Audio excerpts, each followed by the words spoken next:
안녕하세요, 리바입니다. 지난 10월 말에 정보 접근성 기술 협력 컨퍼런스가 개최됐었는데요. 이 컨퍼런스 내용 중에 한국형 웹 콘텐츠 접근성 지침 2.2 버전에 대한 정보가 있어서 영상을 찍게 되었습니다. 한국시각장애인연합회 안동환 님이 발표하신 자료가 있는데요. 오늘은 이 자료를 한번 훑어보는 시간이 될 것 같습니다. 아직 발표 영상은 업로드가 되지 않았더라고요. 공식 홈페이지에서. 그래서 이 자료만 보고 제가 들었던 내용을 가지고 한번 살펴볼 예정이고요. 이 영상은 디테일하게 좀 3G로 나갈 예정입니다. 그래서 한 항목마다 예상되는 예제라든지 어떠한 기술 변화가 있을지, 그리고 앞으로 퍼블리셔 분들이 이 접근성에 대해서 어떻게 대처를 해야 될지도 한번 얘기하는 자리가 될 거고요. 그리고 다음 영상에서는 이 접근성 전문가 한 분이랑 같이 이 지침에 대해서 문제점은 없는지, 그리고 앞으로 어떤 일이 발생할지에 대해서 예측도 해보는 영상을 마련하려고 합니다. 자, 그럼 오늘은 간단하게 발표 자료를 보고 2.1 버전과 2.2 버전이 어떻게 달라졌는지 한번 살펴보도록 하겠습니다. 우선 KWCAG라는 것은 한국형 웹 콘텐츠 접근성 지침을 얘기하는 거고요. 그리고 위에 밑에 보면 WCAG 같은 경우는 웹 콘텐츠 접근성 지침인데, 이것은 국제 버전을 얘기하는 거고요. 이거는 국내 버전을 얘기합니다. 국제 표준이 2.2 버전이 올해 말에 권고안으로 될 예정이라고 해당 이 컨퍼런스에서 얘기를 하더라고요. 그래서 이 기준을 통해서 우리나라도 이제 국제 표준에 맞춰야 되지 않느냐라는 생각을 가지고 국제 표준에 따라서 이번 한국형 웹 콘텐츠 접근성 지침도 업데이트 한다고 하더라고요. 현재 국제 표준에 대해서는 총 78개의 기준이 있는데 기준마다 이 난이도가 있습니다. A와 AA와 AAA가 있는데, 대부분의 국가에서 이 78개의 성공 기준 중에서 A와 AA와 AA 이 두 가지 기준인 50여 개 기준을 가지고 국가 표준으로 채택을 하고 있다고 합니다. 그래서 국내에서도 AA까지만 진행을 한다고 해요. 그래서 현재 국제 표준에 대한 내용이 있고요. 새로운 기준이 9개가 추가가 됐고, 기존 기준에서 상향된 레벨도 있다고 하네요. 그래서 총 10가지에 대해서 큰 변화가 있다고 합니다. 그 외 디테일한 변화를 알려주었는데요. 여기서 눈여겨볼 거는 싱글 A가 3개가 추가됐다. 그리고 AA가 4개가 추가됐다는 거고요. 그리고 AAA가 2개가 추가됐습니다.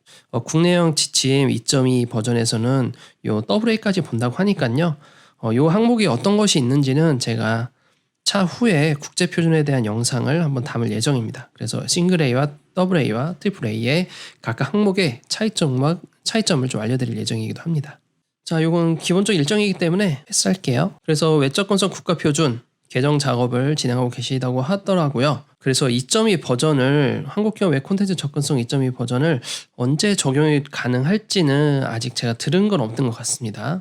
나중에 영상이 공개되면 그 영상을 보면서 얘기할 수 있긴 하겠지만, 제가 현재까지 기억하기로는 언제 이게 국내에 적용이 될지는 아직은 제가 들은 바는 없었습니다. 그래서 국제 표준이 개정이 되었고, 지능정보사회진흥원, 예전에는 저기였죠. 한국정보화진흥원이었죠. 예전에는 정보화진흥원에서 진행을 하고 있고, 그래서 개정을 준비 중에 있다라고 얘기를 하고 있었습니다. 그래서 뭐 이렇게 진행을 하고 있었다라는 내용들이 쭉 있었고요. 아직 이 2.2 버전은 국립전파연구원에 등재되진 않았습니다. 이 발표일에 제가 직접 사이트를 들어가 봤었는데요. 아직 요 파일은, 실제 이 지침 파일은 올라가지 않더라고요. 그래서 아직 업로드 전이다라고 볼 수 있을 것 같습니다. 자, 그러면 한국형 웹 콘텐츠 접근성 지침 2.2 버전은 어떤 게 변화됐을지 한번 보도록 하겠습니다. 2.1 버전에서는 24가지의 항목을 검사했다면 이제 33개로 증가가 되었고요. 각각 사원칙에 대해서 변화가 있었습니다. 그 다음에 내용이 변경된 거는 초점 이동에서 초점 이동과 표시인데, 이 표시라는 게 우리가 포커스 됐을 때 포커스의 디자인적인 표현을 어떻게 할 건지를 따로 지침에 삽입했다는 내용입니다. 그러니까 추가로 9개 검사 항목이 추가됐다는데요. 한번 하나씩 보고 이제 디테일하게 보도록 하겠습니다.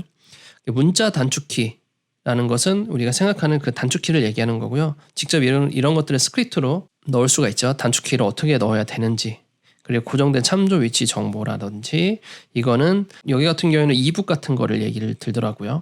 단일 포인터 입력 지원은 모바일 웹을 할 때, 웹 콘텐츠라는 것은 모바일 웹이 들어가기 때문에 두 손으로 확대 축소하는 것들을, 아니면 슬라이드 하는 거, 이런 것들을 단일 포인터로 지원해야 된다는 거, 단일은 손가락 하나로도 제어할 수 있게 만들어야 된다 라는 것이 있고, 포인터 입력 취소라는 것들도 있고요. 그리고 레이블과 네임이라는 것도 존재했었고, 동작 기반 작동, 찾기 쉬운 돈 정보, 접근 가능한 인증, 반복 입력 종료 등이 추가되었습니다.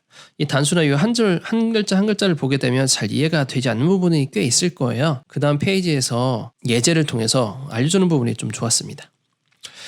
그래서 실제 검사 항목에 대해서는 이렇게 변경이 되었고, 이렇게 추가가 되었다. 이게 다 신규라고 되어 있죠. 그래서 이런 것들을 한 개씩 살펴보시고요. 그 다음에는 하나씩 지표를 보도록 하겠습니다. 자, 처음에는 문자 단축키라는 게 추가가 됐습니다. 문자 단축키라는 게 우리가 키보드를 보게 되면 한자 한자 있죠. Alt나 컨트롤 Shift를 누르지 않고 단순히 한자 한자를 클릭을 해서 단축키를 제공하는 것을 하지 않아야 된다라는 지침이더라고요. 그래서 그 단축키를 한자 한자 입력하게 되면 오류가 발생할 수 있기 때문에 그렇게 하지 않는 게 좋다라는 얘기가 있고요. 여기에서 보면 재설정 부분에서 한 개 이상의 키, 컨트롤 알트 시프트, 맥 같은 경우 커맨드나 옵션을 통해서 조합해서 단축키를 사용하는 게 좋고, 여기서는 재설정이라는 것은 만약에 단일 단어로 U나 I, P 이런 단어로 했을 경우에는 이게 재설정할 수 있는 옵션을 넣어야 된다는 것이죠. 그리고 만약에 내가 단일 단어, 여기 나와 있는 요 단어별로 했을 경우에는 비활성화 할 수 있는 단축키를 끌 수 있는 방법도 제공해야 된다. 이것 또한 단축키가 될 수도 있고, 아니면 본문 바로 가기 바로 다음에 넣을 수도 있는 방법도 있을 것 같습니다. 그래서 단축키에 대해서 모두 다 되는 것보다는 초점받은 경우에만 활성화라는 거니까, 이게 대부분 이 설명을 해주실 때 당시에 이런 풀다운 메뉴에 대해서 설명하시더라고요. 우리가 어떤 프로그램을 사용했을 때 여기 옆에 있는 알파벳 있죠? 이곳에 초점이 갈 때 이 단축키를 누르게 되면 얘가 펼침이 됩니다. 풀다운 메뉴가 되기 때문에 그런 거에 대한 단축키가 단일 문자 단축키로 정의할 수 있다라는 이런 단어에 대한 정의를 이 그림으로 좀 설명해 주셨고요. 그리고 이 단축키를 제공하지 않으면 해당 항목과는 전혀 상관이 없습니다. 만약에 내가 단축키를 제공한다면 좀 복합적으로 제공하는 게 가장 좋은 방법이겠죠. 밑에 있는 준수 내용, 그리고 이렇게 회피해야 된다, 이런 걸 다 제거하고 아예 처음부터 재설정 단계도 필요 없이 이렇게 복합적으로 하면 더 좋지 않을까 생각이 또 들긴 하더라고요. 자, 이렇게 기대 효과가 있었고요. 그리고 준수했을 때 단축키가 있을 때 활성화, 비활성화 있어야 된다라고 하는데, 사실 우리가 이 웹사이트를 만들거나 모바일 웹을 하면서 좀 아쉬웠던 점이라고 하면, 우리가 네이티브 앱, 그러니까 프로그램 설치하는 앱 같은 경우에는, 어플리케이션 같은 경우에는 우리가 설정 페이지가 따로 있었어요. 설정을 누르면 그 어플리케이션 자체를 수정할 수가 있었는데, 나에 맞게 알람을 끈다던가 아니면 다른 표현 방법을 넣는다던가 여러 가지 옵션 설정이 있었는데, 우리 웹사이트는 그런 게 없었잖아요. 그래서 여기에서 예시를 보여준 것처럼 키보드 단축키를 이렇게 온오프로 제어할 수 있다라고 해서 보여주셨지만, 사실 이걸 웹사이트에 적용을 하려면 설정 페이지가 따로 있어야 되지 않나라는 생각이 듭니다. 사실 이 얘기는 예전부터, 꽤 오래전부터 이런 것들을 좀 거론되긴 했었어요. 우리가 웹사이트를 제작할 때 설정 페이지가 따로 존재를 하고, 거기서 고대비라든지 테마를 따로 바꿀 수 있다든지, 아니면 이렇게 단축키를 설정하는 거라든지 여러 가지 좀 세팅할 수 있는 것들을 조금 넣어주면 좋지 않나라는 의견이 좀 있었습니다. 그래서 이런 설정 페이지를 따로 만들고 단축키를 끄거나 키거나 또는 단축키를 재설정할 수 있는 그런 공간이 있으면 좋다라는 예시가 있었습니다. 그리고 준수하라는 것 중에 초점이 가면, 예를 들어 지금 인터넷 익스플로러가 예를 들었는데, 이 풀다운 메뉴로 들 수 있는 게 많이 있죠. 제가 하나로 드리겠습니다. 이건 물론 프로그램이지만 웹상에서도 이럴 경우가 있을 수 있다라고 예를 드신 것 같아요. Alt를 누르게 되면 이렇게 단축키가 나오거든요. 그때 F를 누르면 이렇게 열립니다. 그래서 우리가 일반 프로그램에서는 Alt 한 번만 누르면 이렇게 단축키 표시가 막 돼 있었어요. 그리고 원하는 단축키 누르고 또 다른 단축키를 누르면 이게 실행이 되는 거죠. 이것처럼 내가 특정한 영역에 초점이 갈 때, 이건 물론 Alt를 눌러서 가긴 했지만 탭라서 이렇게 탭을 이동했을 때, 이때 단축키를 누르면 되게 해라 라고 하는 명시가 있습니다. 이렇게 하는 게 좋다라는 것이죠. 만약에 복잡한 단축키는 사용자들은 해당 서비스에 접근했을 때 전혀 단축키가 있는지 없는지도 모르잖아요. 그렇기 때문에 이렇게 안내를 넣어주는 것도 하나의 방법일 것 같네요.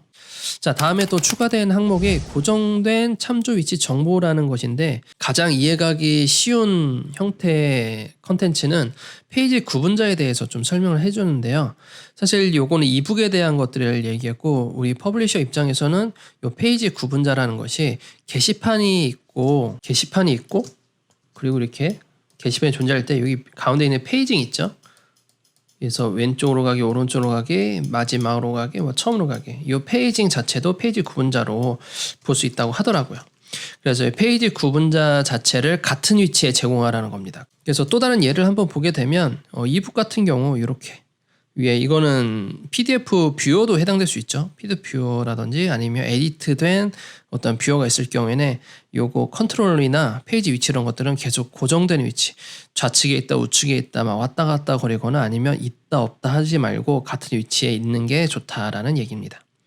결국 우리 퍼블리싱 할 때는 이북을 만들 기회가 거의 없기 때문에 대부분 아까 얘기했던 페이징, 게시판 하단에 있는 페이징 기능을 그대로 그 위치에 모든 페이지에 다 동일한 위치에 놓는 게 라는 겁니다. 자, 다음에는 단일 포인터 입력 지원인데요. 단일 포인터라는 것은 2개 이상 손가락을 동시에 사용한다고 여기 나와 있잖아. 2개 이상의 손가락을 동시에 사용하는 다중 포인터를 단일 포인터 입력으로도 조작할 수 있어야 된다. 결국 여기 2 손가락 탭 아니면 좌우 슬라이드인데 이 슬라이드가 없어요. 이 화살표가 없고 손가락 2개로 움직인다던가 아니면 손가락 하나로 해서 이게 좌우로 움직여야 될 때 그렇게 되면 쓸기가 되잖아요. 쓸기가 힘들 경우에는 상지장애를 얘기하는 거겠죠. 좀 손이 없으시거나 손이 불편하신 분들이 그분들은 이제 쓸기가 힘들기 때문에 우리가 단일 포인터 왼쪽 가게 오른쪽 가게 이런 포인터들을 대신 놔라. 그리고 우리가 양손 터치 손가락 2개로 이렇게 해서 손가락 2개를 해서 확대되거나 또는 축소하거나 할 수 있는데 이런 것들을 따로 컨트롤러로 이렇게 확대, 축소 버튼을 해서 클릭하면 될 수 있도록 그래서 2가지 기능을 모두 다 제어하는 게 좋다라는 얘기입니다. 그래서 여기 예지가 나왔죠? 방금 손가락 2개로 확대, 축소하는 걸 핀칭이라고 하네요. 핀칭이라는 것을 할 때에는 클릭으로 한다던가 할 수 있다. 자, 이런 내용들이 있고요. 다음 네이버 다음을 좀 예를 들더라고요. 네이버 같은 경우에는 저도 이 사실 처음 알았는데 뉴스란에서 스와이프를 하게 되면 요 전 부분이 확 움직인다고 하더라고요. 그래서 저도 한번 지금 들어가 보겠습니다. 실제 그런지. 여기 있네요. 여기 보면 좀 확대해 보겠습니다. 드래그. 내용 부분을 드래그하면 이렇게 얘가 바뀐다. 그래서 드래그가 힘들기 때문에 요즘 제어가 힘들다라고 했었는데 잘된 사례는 네이트를 좀 보았습니다. 자, 네이트 됐을 때 여기 있죠? 이거를 계속 클릭할 때마다 그러네요. 클릭할 때마다 넘어갈 수 있게 만들었네요. 하지만 네이버 같은 경우에는 뉴스 갔을 때 얘를 클릭하게 되면 페이지가 새로 고침이 됩니다. 그래서 현재 이게 깜빡이죠? 새로 고침하거나 기능 자체가 없는 거죠. 이거밖에 안 된다. 그래서 네이버와 네이트를 좀 비교해서 해줬더라고요. 그래서 되게 이걸 클릭하면 옆으로 넘어간다. 요게 단일 포인터로 제어할 수 있는 내용이 될 것 같습니다. 자, 이런 사례들이 있었고요. 좀 넘어가겠습니다. 클릭 드래그해서 옮길 수도 있지만 아래로 위로 해서 각각 따로따로 옮길 수 있게 만들어줘도 좋다라는 것이죠. 이런 것들도 꽤 많이 보이는 것들입니다. UI 중에. 이거 전부 다 네이티브 쪽이긴 하지만 예를 들면 이런 거다라고 설명하기 위한 사례들일 뿐이지 실제 웹사이트나 모바일 웹에 적용하는 사례들도 분명히 존재할 겁니다. 이거 같은 경우에는 사실 요 예제가 저는 살짝 잘못됐다고 좀 생각이 들었더라고요. 위반 사례가. 왜냐하면 모바일 웹에서 셀렉터를 클릭을 하게 되면 이렇게 스피너가 나오거든요. 그런데 그거는 네이티브 앱 자체가 그러니까 OS 자체가 지원하는 거라서 이런 스와이프를 기본이 있다면 어떻게 바꿔줘야 되는지, 전부 다 이제 네이티브 쓰지 말고 제어할 수 있게 따로 생성을 계속 해야 되는지 그 부분이 좀 궁금하더라고요. 그 부분이 좀 위반이라고 하니까 앞으로 네이티브 셀렉트를 못 쓰는 건가라는 생각이 좀 들었습니다. 자, 다음에는 이제 추가된 항목이 포인터 입력 취소라는 건데요. 단일 포인터 입력으로 실행되는 기능을 취소할 수 있어야 된다라는 것인데 한번 보겠습니다. 이게 어떤 건지. 단일 포인터라는 것은 한 번 클릭, 누르는 동작만으로 실행되는 기능인데 지금 좀 기억이 나네요. 이게 어떤 얘기냐면 우리가 스크립트를 할 때 이 이벤트를 줄 때 물론 클릭 이벤트를 주지만 클릭 이벤트로 하지 말고 키 다운과 키 업이 있잖아요. 키 다운은 누르자마자 실행되는 거고 키 업은 누르고 나서 손가락을 뗄 때 실행이 되는 거죠. 그래서 키업일 때 실행되게 해달라 그런 얘기입니다. 왜냐면 우리가 누르는 중에 누르면서 포인터를 빼게 되면 얘는 안 눌려지게 되잖아요. 그래서 그 기회를 주라는 얘기입니다. 그래서 우리가 이 클릭을 했을 때 한번 클릭을 꾹 하고 잘못했다 해서 손가락을 띄면 실행이 되는 건데 키업에서 하지 않고 그냥 클릭이나 킥다운하게 되면 클릭한 상태에서 바로 실행. 이걸 원하기 위해서 키업일 때만 실행되게 하라. 그럼 우리가 실수를 한번 했을 때 예를 들어 핸드폰에서 이렇게 클릭을 하고 드래그 한 다음에 손가락을 떼면 클릭이 안 되어 있어요. 그래서 그런 형태로 해서 조금 내가 실수한 클릭들을 한 번 클릭이 되지 키업으로만 실행이 되게 되면 클릭하고 이 빼는 행동을 해서 이제 실수를 좀 막아줄 수 있는 거죠. 그래서 장애인분들이나 아니면 우리 일반인들 해당될 수 있죠. 잘못 클릭해가지고 뭐 전송이 된다던가 아니면 삭제가 된다던가. 그래서 그런 실수가 있을 수 있기 때문에 고민하면서 눌러보는 거죠. 그리고 맞는지 하면 손가락을 떼는 거고. 그래서 그런 식으로 기회를 좀 주는 항목인 것 같습니다. 자, 내용 설명이 이렇게 있고요. 여기 실수임을 느꼈을 때 라는 부분이 있습니다. 사실 이 대상자 자체가 모든 사람이 될 것 같아요. 자, 다음에 이제 되돌리기 가능히 하면 클릭을 해도 상관이 없다라는 것이 있고, 뭐 예외사항이라고 하면 뭐 게임 같은 게 있을 수도 있죠. 그리고 피아노가 웹에서 구현되는 피아노 같은 경우에는 눌러야지 소리가 나와야 되기 때문에 이런 것들도 예외사항이 될 수 있겠네요.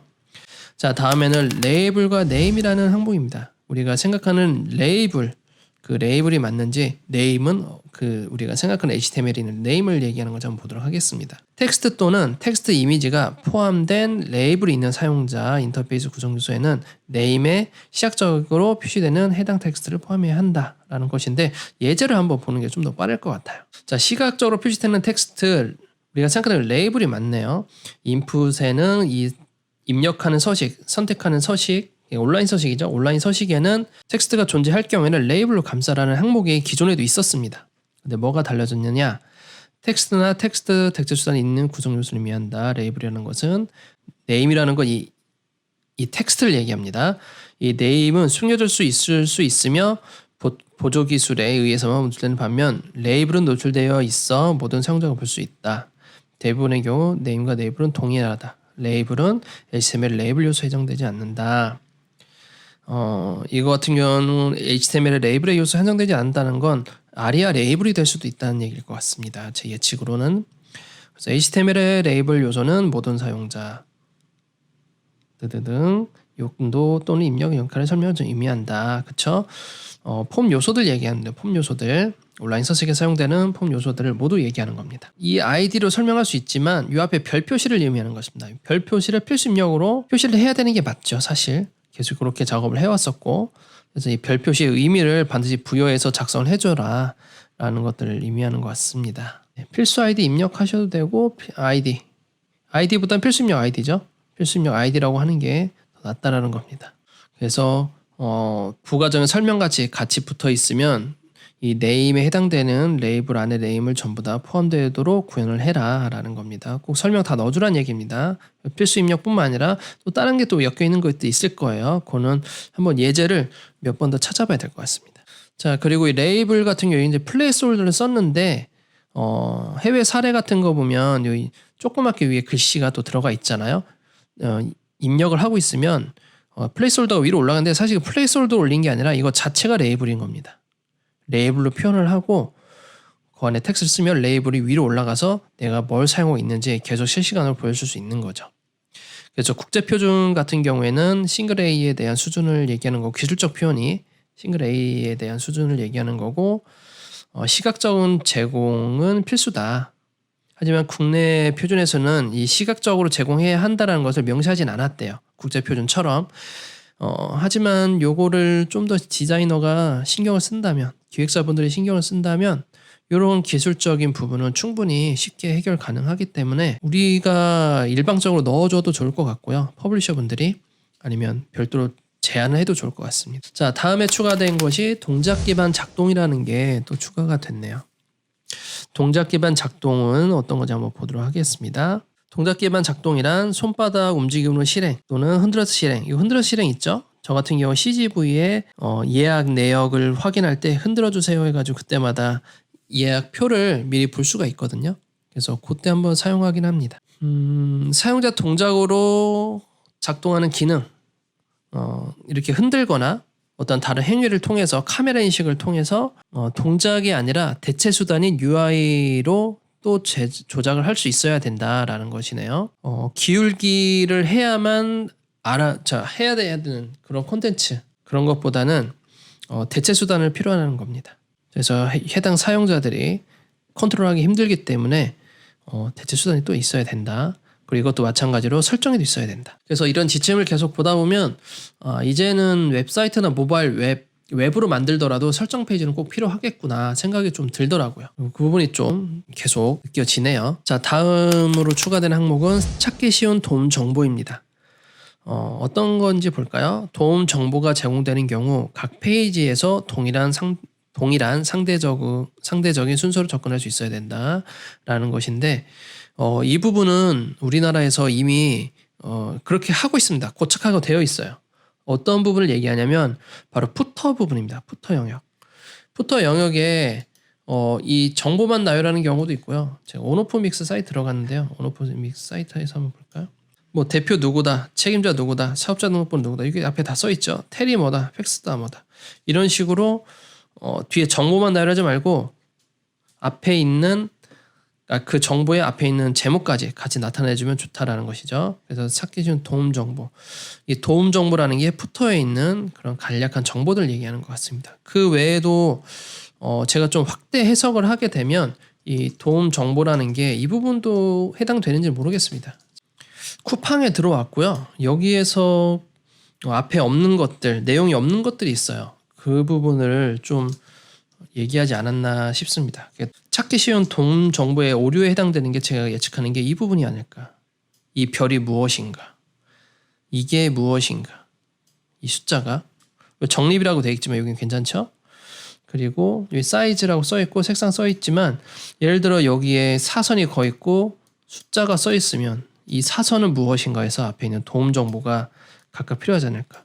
DWUMU는 뭔지, 브랜드 이름인지, C에비뉴는 뭔지, 어떠한 쿠팡에서 제공하는 카테고리인지 모르는 거잖아요.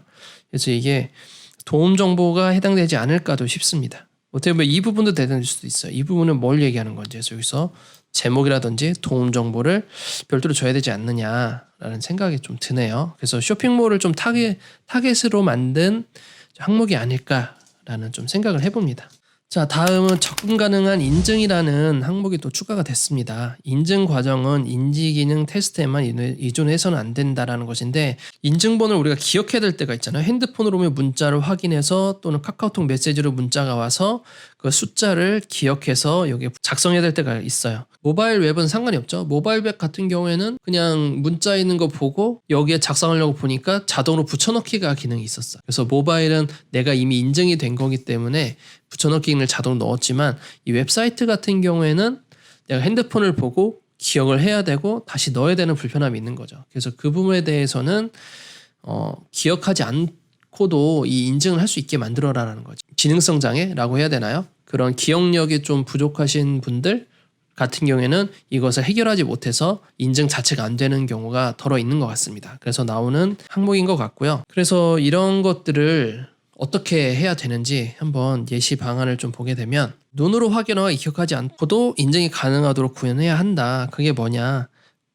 핸드폰이랑 또는 PC랑 연결할 수 있는 장치를 따로 해야 된다던가 아니면 핸드폰에 QR코드를 보여서 핸드폰을 사진 찍어서 인증해야 된다던가 뭐 그런 식이 될 수도 있겠네요.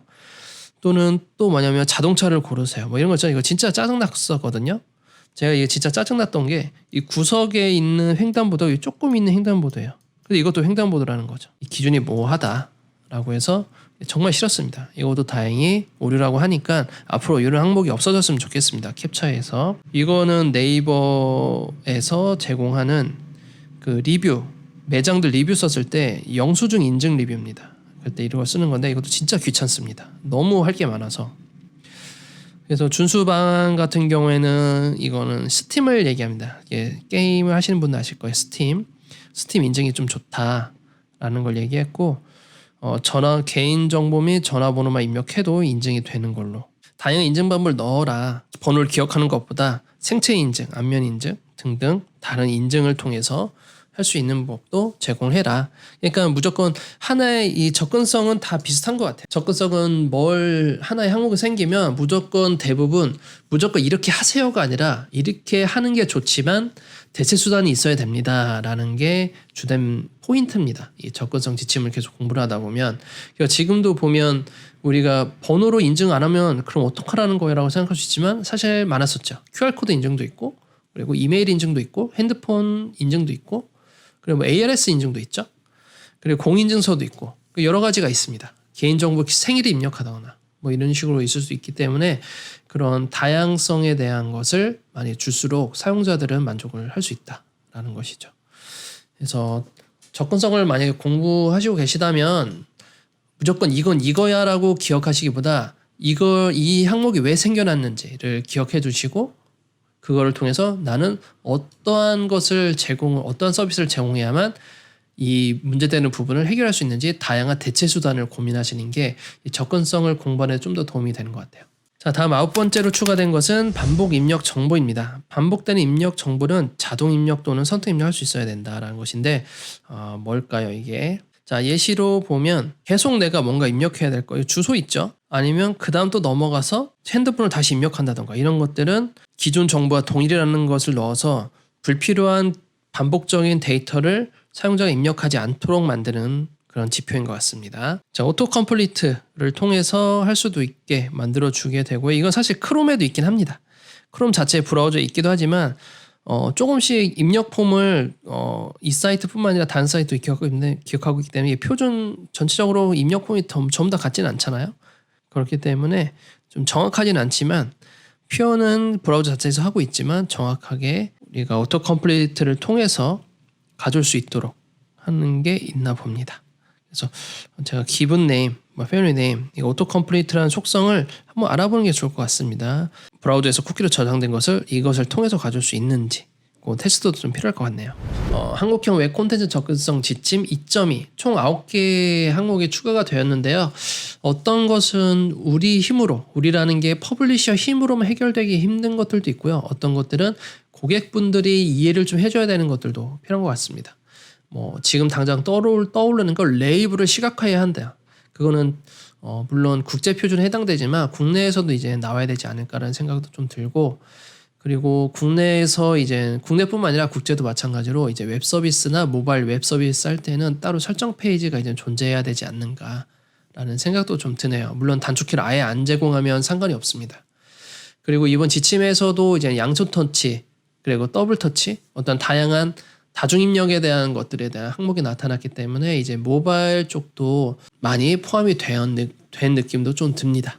자, 그럼 오늘 여기까지 하고요. 간단히 새롭게 추가된 KWCAG 2.2 버전을 살펴보았고 다음 시간에는 이 항목을 영상이 오픈이 만약에 된다면 그 영상과 요 지표를 같이 보고 접근성 전문가 한 분과 함께 이걸 다시 살펴보는 시간을 갖도록 하겠습니다.